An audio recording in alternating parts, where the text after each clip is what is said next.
Hello there, this is Welsh ASMR 82. Hey, how you doing? I have a confession. So this is the second time I've done this video, because the first time I'd done a video for my Italian and Spanish channels where I needed the mic to do the left and right, to do ear-to-ear whispering. Of course, I set up the video to do this video, forgot to change the setting, and it just sounded absolutely terrible. So I've sat on it for nearly a week, and I put it up on my Patreon. And I thought I wouldn't have time to re-record it over the Christmas period. But it so happens I am here, and I'm going to do it to make sure that you get the best audio on this ASMR channel as possible. That deserves a like, surely. Okay, so let's do this. I know what's going to happen next, but you don't. My Patreons do. This is the third video in this series, and the first video set the precedent. We looked at a country, at least one country from each continent, and learned all about it. Which meant, unsurprisingly, we checked out the US of A in the first video. The majority of my subscribers are from there. Hello, howdy. Because of course you all say howdy. I have a lot of Texans, to be fair. And in the last video I did Canada. So, naturalmente, hoy vamos a hacer México. Today we're going to do Mexico, naturally. And that's where we'll start, but we will do a South American, an Asian, an African, and a European, and an Oceanian, Australasian, whatever you want to call it, as well. So, let's get started. Let's learn about the wonderful country of Mexico, and then there's quite a lot more to look at today. I chose some really big countries and two really little ones, so I hope that you'll find them interesting. Okay, should we get going?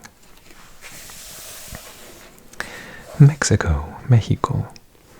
Here it is located on a political map. So this is the USA and Canada above it, and below it Guatemala, Belize, El Salvador. And it's got the peninsula of Baja California just there, and then the main part here. Mexico City, the capital's around there-ish. And this is the Yucatan Peninsula. So, key facts: Mexico City, official language is none, but unofficially Spanish. I think that's what they call de facto. Same as the US. The US officially isn't English, it's just a de facto language. Currency Mexican peso. Population 129 million. So, far larger than Canada, for example. And about, half the size of the US, maybe.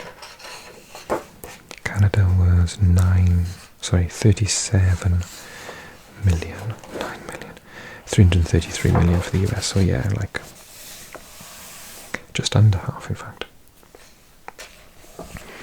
Area of land 1.9 million square kilometers. Mexico, with lava-spewing volcanoes, tropical forests, parched deserts, underground lakes, and long sandy beaches.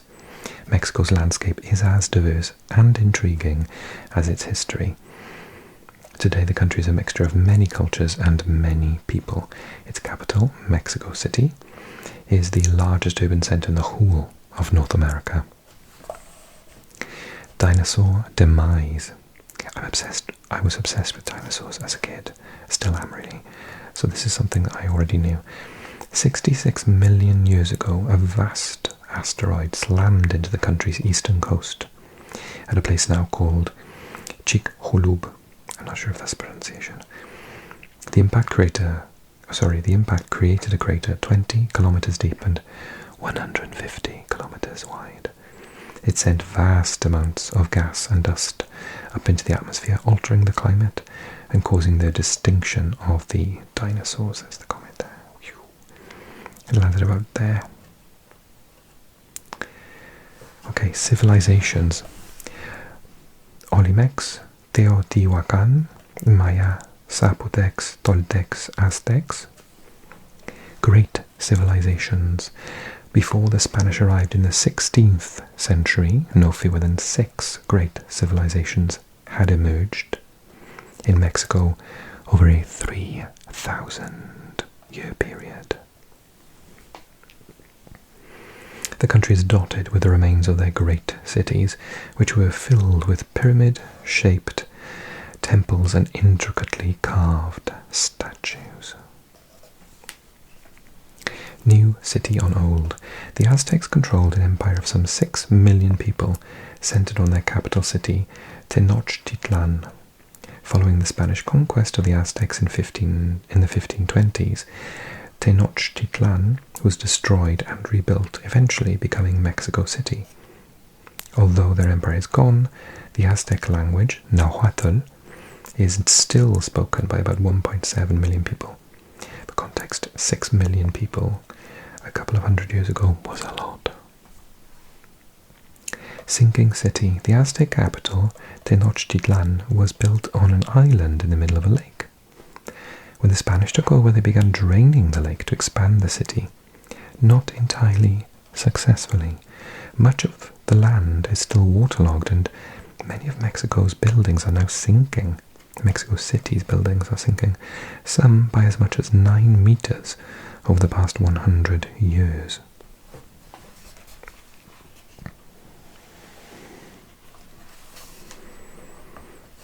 I know a really interesting fact about the invasion of Mexico City by the Spanish, because my degree is in Hispanic Studies, and we learned that the Spanish were absolutely losing, so what they did was they rode in on horseback into the city, just a few of them, as their final stand. But the people there had never seen a horse before and basically thought they were riding mythical creatures and surrendered. They would have easily won otherwise, but seeing a horse, you can imagine, seeing a horse for the first time, they're massive. I'm scared of horses personally. And yeah, they surrendered. That's the story I heard, and I'm not sure if it's correct though. Day of the Dead, perhaps the ultimate family reunion. Mexicans celebrate the Day of the Dead festival from the 1st to the 2nd of November, El Día de los Muertos. The celebration is best known for its elaborate skeleton-themed costumes, but it's really about reuniting living family members with those who have passed away. Spirits of the deceased are enticed to the family home with flowers and some of their favourite foods, books and music. Families also go to the graveyard to clean the graves and celebrate the former lives of those there. Mexican tortilla dishes. Each can be filled with a mixture of meat, beans, vegetables, rice, cheese and sauces. Burrito, filled tortilla wrapped into a tube shape.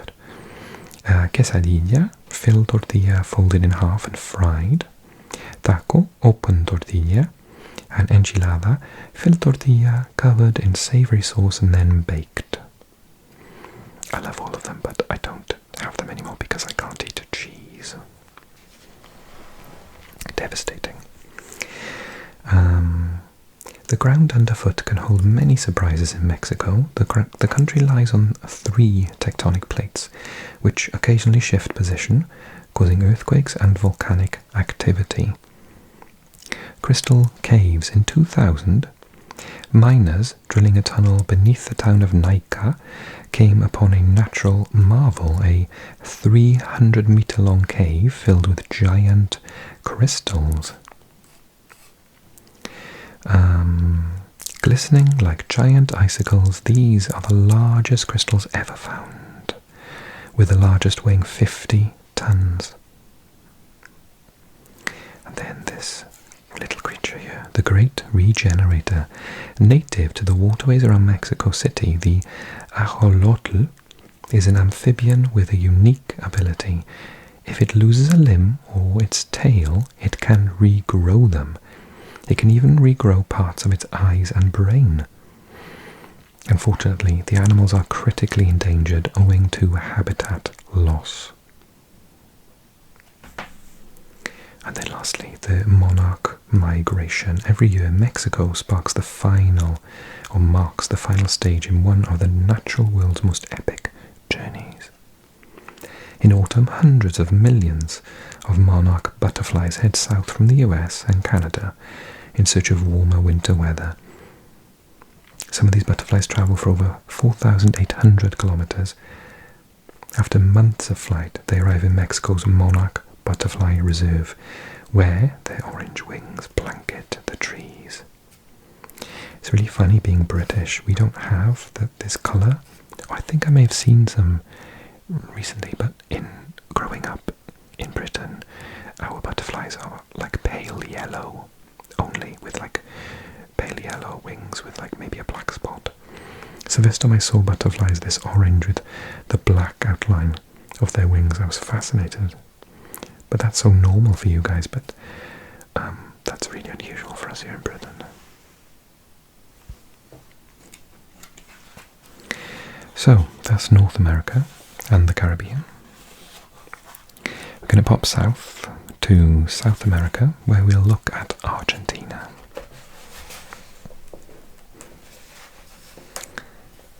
So in case you don't know, Argentina is to be found, it's a very large country, very long. So this is South America, here's Brazil, and then you've got Argentina here. And this is Chile. So this is the flag of Argentina, with the sun in the middle. Capital Buenos Aires. I've heard some butchered pronunciations of that. What have I heard before? Someone said Buenos Aires, maybe, or Buenos Aires. Oh god, some terrible. So Buenos Aires. Official language is none, again, but we know Spanish is the main language. Currency also the peso.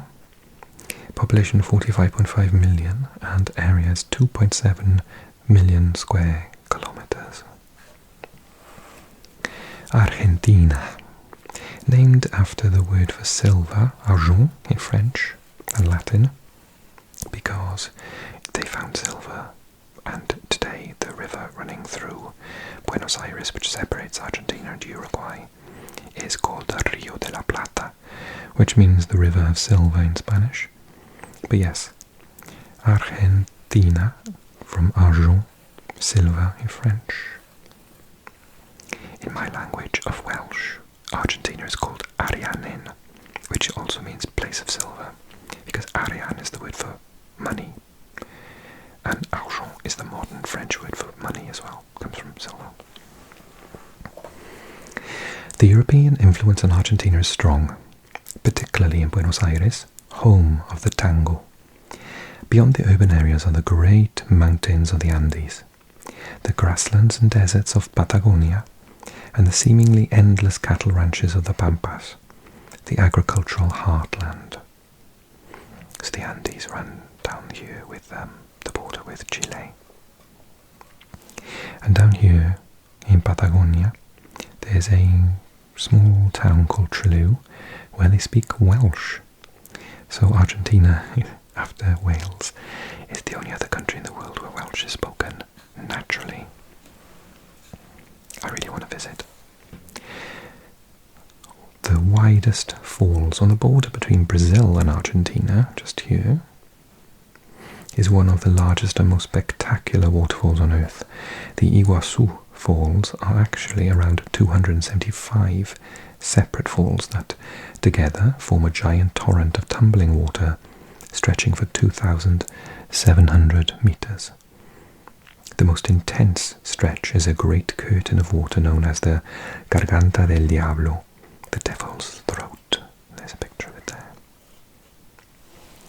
The highest peak, Ish, it's not a very Spanish word, it must be Native American, standing 6,961 meters high. Aconcagua is the highest, Ish, highest peak-ish, I get it. Standing 6,961 meters high, Aconcagua is the highest mountain anywhere outside of Asia. That said, there are so many tall mountains in Asia, particularly in the Himalayas, that it's only the 189th tallest on Earth. Crazy.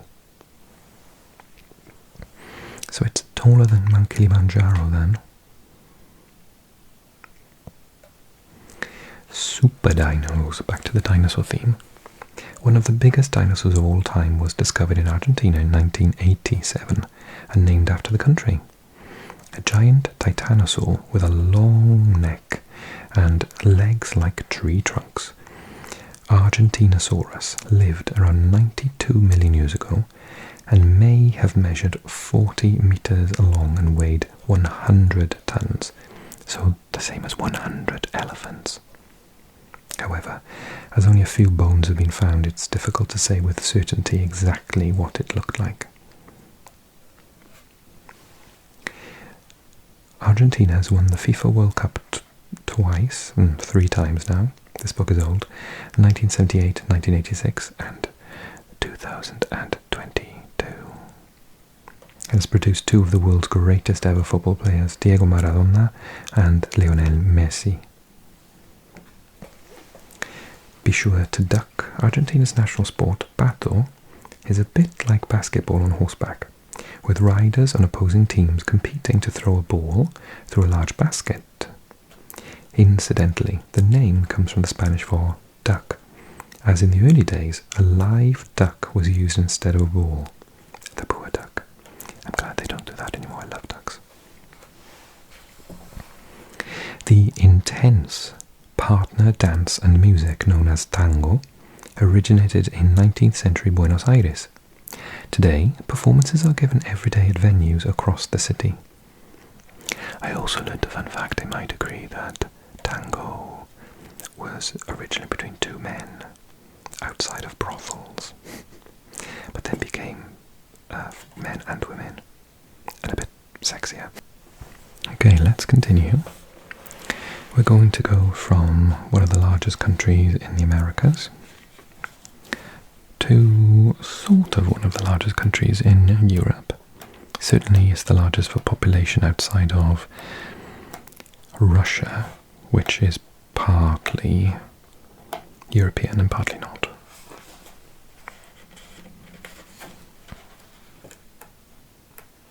Can you guess?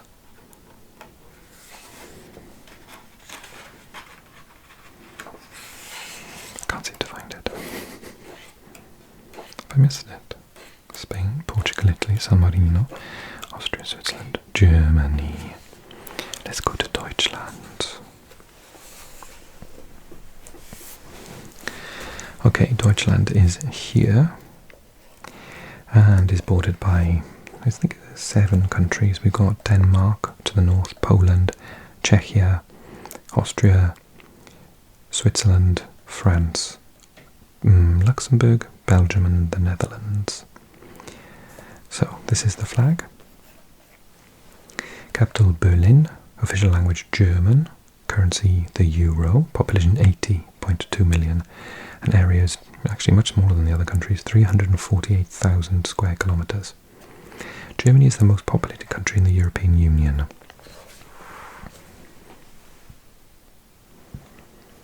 In fact, very much so. Now that the UK is no longer a part of the European Union, France is in second place, but I think compared to those, even, for example, Poland only has 40 million.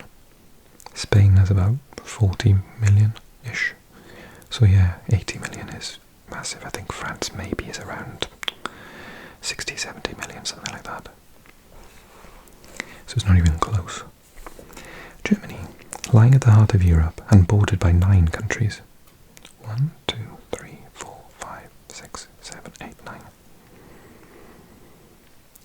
Germany's influence extends right across the continent and beyond. Its landscape encompasses everything from the beaches and plains of the north to the deep, dark forests in the centre and the towering Alps of the south. The printing press. In the 1450s, the German inventor Johann Gutenberg came up with a contraption that changed how information is distributed forever. The printing press. By creating movable type, he made it possible for books to be produced quickly and simply in large quantities for the first time. Prior to this invention, they had to be written by hand. Fairy tale castles. Germany boasts several castles, but perhaps none stand out quite like the Disney-esque Neuschwanstein Castle in Bavaria. Constructed on a rugged hilltop by King Ludwig II, the castle's design became ever more ambitious and expensive, resulting in its completion being repeatedly delayed. Begun in 1869, it was still unfinished at the time of the king's death in 1886. Brothers Grimm. In the early 19th century, two German brothers, Jakob and Wilhelm Grimm, began collecting folk tales and legends from across German-speaking lands and beyond, which they turned into a book. The hugely successful collection helped to popularize tales that are now known the world over, including Cinderella, Beauty and the Beast, Hansel and Gretel, Little Red Riding Hood, and Rapunzel. The book, however, is not really a children's book because it is very gruesome, and the Disney interpretations of some of these films are very different to how they are portrayed in the book. The Black Forest in the country's southwest corner is its largest nature reserve, the Black Forest, Schwarzwald. This mountainous region, with its dense canopy of evergreen trees, from where the forest gets its name, features quaint villages, ruined castles, meadows and age-old gnarly trees. The whole place has the air of the Grimm's fairy tale. Oktoberfest.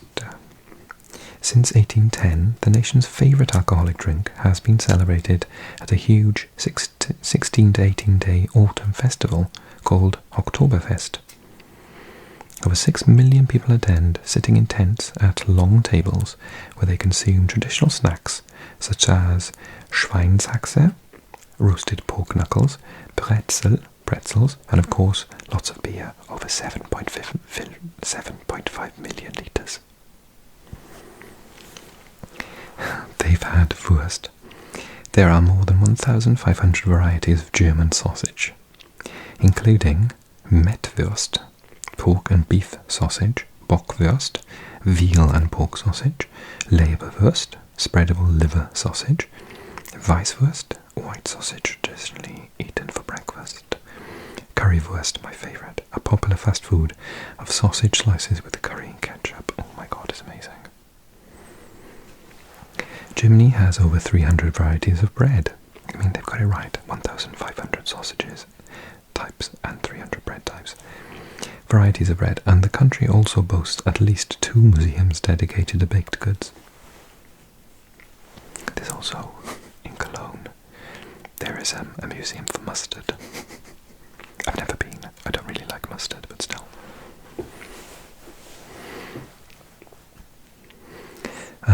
Poets, thinkers and musicians. Germany is often referred to as das Land der Dichter und Denker, the land of poets and thinkers. It has produced numerous acclaimed writers over the years, including Johann Wolfgang von Goethe and Günter Grass, not to mention many acclaimed musicians. Some of the country's best known classical composers include Bach, Brahms, Wagner and Beethoven. Wars and reunification. Germany's recent history has been particularly turbulent. In the 20th century it was the initiator and loser of 2 world wars. After World War II, Germany was divided into separate countries, a capitalist West and a communist East. With a fortified border between them, a huge wall split the city of Berlin in 2. Following reunification in 1990, the country has enjoyed a peaceful existence and has grown into Europe's largest economy.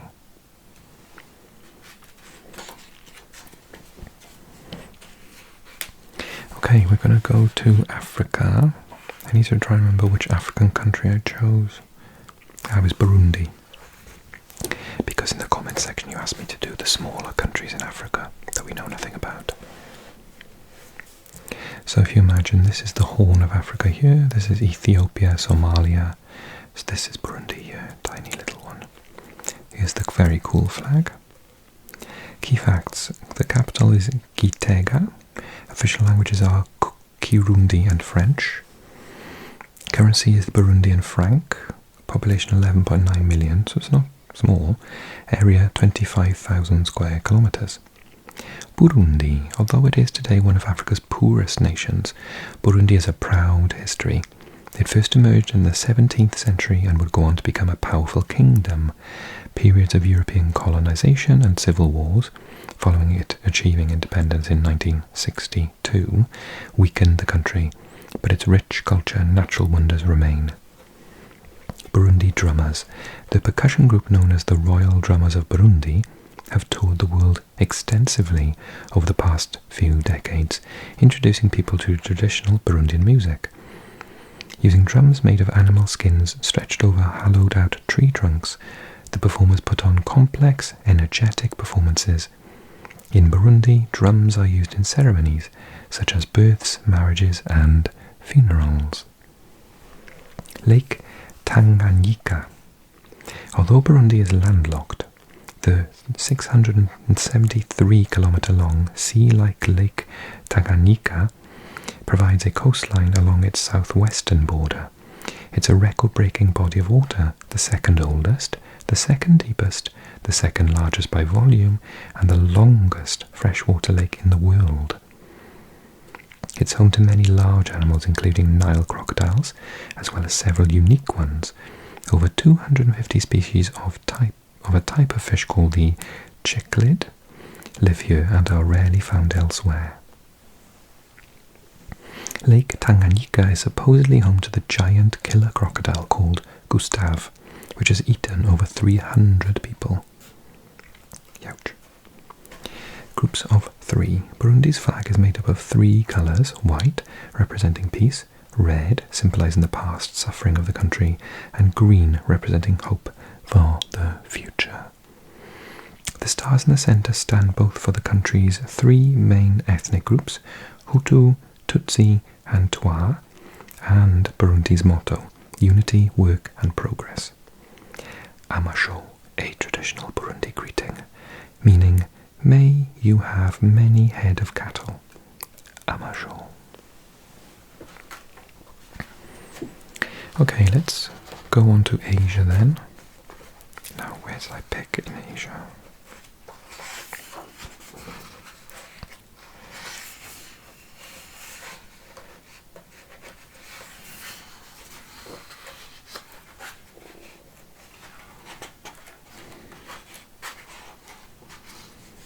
Can't actually remember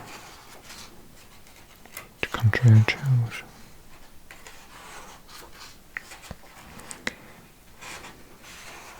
I've done Japan previously, and I've done... it was Pakistan. Let's do Pakistan. So a very large country, again. Location. So this is India. This is China. Here we have Iran peeking into the view, and this here is Afghanistan. So this is Pakistan. Here's the flag, with a very typical Muslim imagery of symbolism of the crescent moon and star. So capital is Islamabad, official language is Urdu, English, currency is the Pakistani rupee, population 233 million, and the area is 770,000 square kilometers. 8,611 meters. The height of K2, the world's second highest mountain, found in Pakistan's Karakoram range, just on the edge of the Himalayas. Okay, Pakistan. The Indus civilization emerged here in the 3rd millennium BCE, when great cities were erected on its plains before mysteriously disappearing.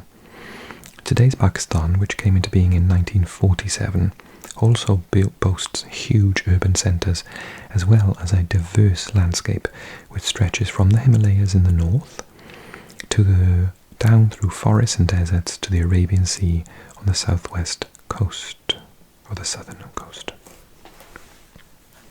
The Peace Prize.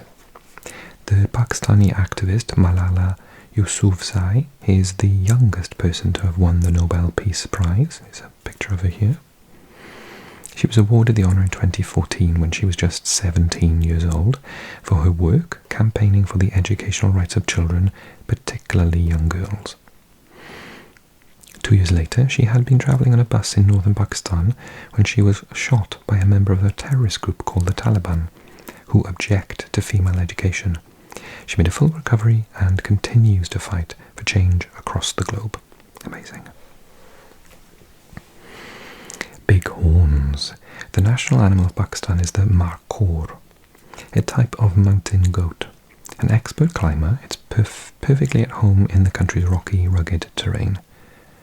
The males are easy to spot with their enormous, twisty horns that curl upwards like a corkscrew and long, shaggy beards. Also roaming the peaks of Pakistan are rare snow leopards and the endangered Himalayan brown bear. Futuristic ancients.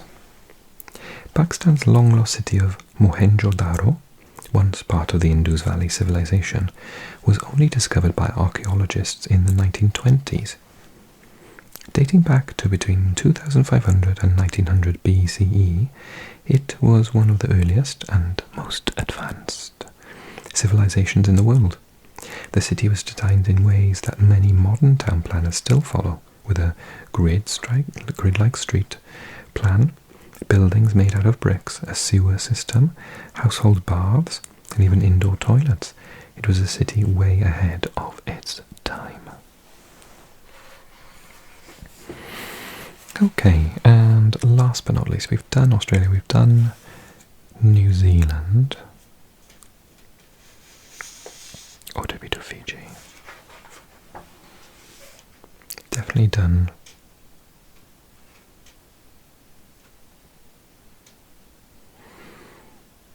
I'll have to check back on the previous videos, I can't remember what we've done.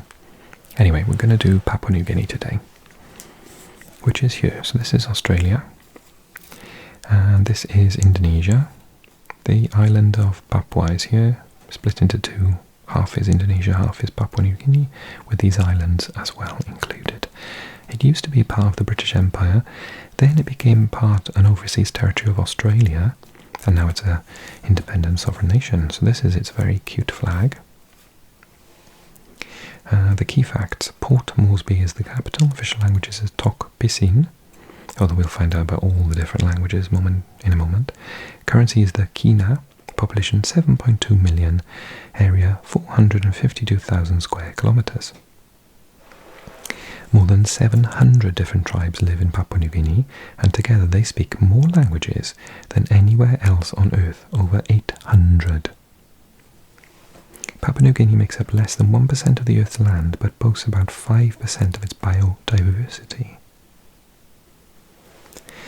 The Tolai people of the island of East New Britain still trade shells as currency. Called tabu, the sea snail shells are grouped together in a long chain before they are traded. Okay, Papua New Guinea. Papua New Guinea occupies the eastern half of the island of New Guinea. Indonesia occupies the west, as well as 600 smaller islands. Much of the land is rainforest-covered mountains where some of the world's spectacular animals live. The people here form hundreds of ethnic groups and speak an equally diverse range of languages. Wildlife watching. Mountainous and isolated, many of the country's landscapes remain largely untouched by humans, making them a wildlife watching haven. Species to look out for include the cassowary, a giant dinosaur-like bird, the big beaked Papuan hornbill, fruit bats, and the tree kangaroo.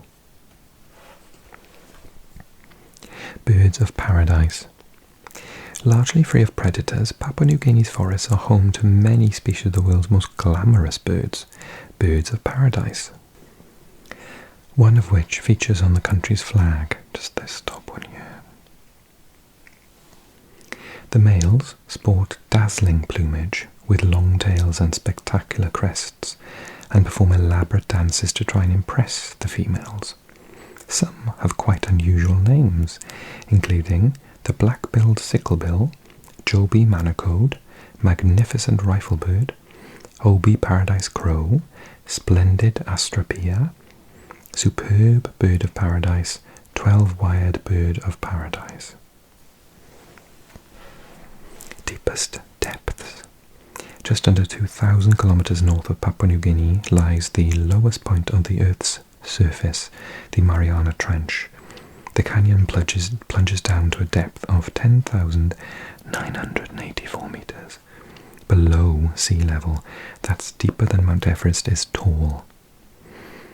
The creatures that live here are adapted to the crushing water pressure and total darkness. Only a handful of people have descended to the bottom of the trench, protected within super strong submersibles, including the film director James Cameron in 2012. Okay, I really hope you've enjoyed the video, and thank you so much for all your support this year. I have really appreciated it, and here's to a very successful and very relaxed 2025. Thank you so much everyone for watching. Hope you've had a nice holiday period, and I'll see you in the new year. Don't forget to click